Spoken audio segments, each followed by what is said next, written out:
बसंत जी हरियाणा से। श्री हरिवंश महाराज जी, आपके चरणों में कोटि कोटि प्रणाम। प्रभु जी बहुत दुखी हूँ, बहुत ही ज्यादा दुखी, हद से ज्यादा दुखी। ऐसा लगता है संसार में मुझसे ज्यादा कोई दुखी नहीं है और आपसे ज्यादा कोई सुखी नहीं है महाराज जी।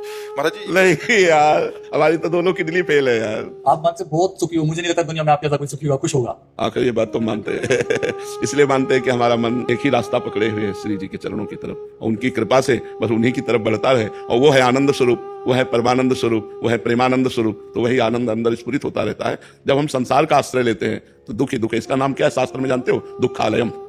ये दुख का घर है, इसमें जो कुछ मिलेगा वो दुख ही देने वाला मिलेगा, दुखालयम। और सुखालयम कौन है? भगवान है। तो हम अपने मन को यदि भगवान में लगा पावे तो हम सुखी हो जाए। सच्ची बात मानो, सब सुख आ जाएंगे, लोक परलोक की सब सुविधाएं आ जाएंगी, सब सुख आ जाएंगे। जब आप भगवान का भजन करोगे तो सब सुख आ जाएंगे।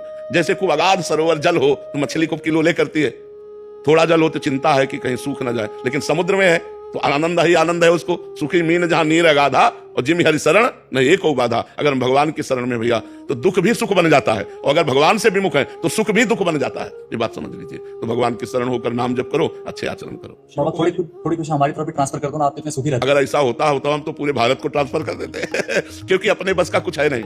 तुम्हारी समझ से तुम्हें सुख मिलेगा और तुम्हारी समझ से तुम्हें दुख मिलेगा। पॉजिटिव चिंतन हो गया तो निगेटिव चिंतन को दबाकर जब पॉजिटिव चिंतन बढ़ता है तो आनंद आता है, और जब पॉजिटिव चिंतन को दबाकर निगेटिव चिंतन बढ़ता है तो हम चाहे जितने करोड़पति हों हमें दुखी का अनुभव होगा। तो ये पॉजिटिव चिंतन जो है ये भगवान के भजन से आता है। शास्त्र स्वाध्याय, भगवान का भजन, परोपकार, तीर्थयाटन, दान पुण्य जब हम करते हैं तो हमारा हृदय पवित्र होता है, तो दुख में भी सुख ढूंढ लेता है। और जब हमारा निगेटिव विचार होता है तो सुख में भी दुख वो खोज लेता है। कहीं ऐसा ना हो जाए, कहीं ऐसा ना हो जाए, ये चिंतन वो चिंतन, बड़ा भयावह चिंतन, दुख विषाद शोक चिंता उद्वेग ये सब अंदर आ जाता है। तो हमें लगता है हमारे करने से नहीं होगा, ये चीज आपको करनी होगी। जो हम कह रहे हैं उसको आप करो तो आपका चिंतन सही हो जाए।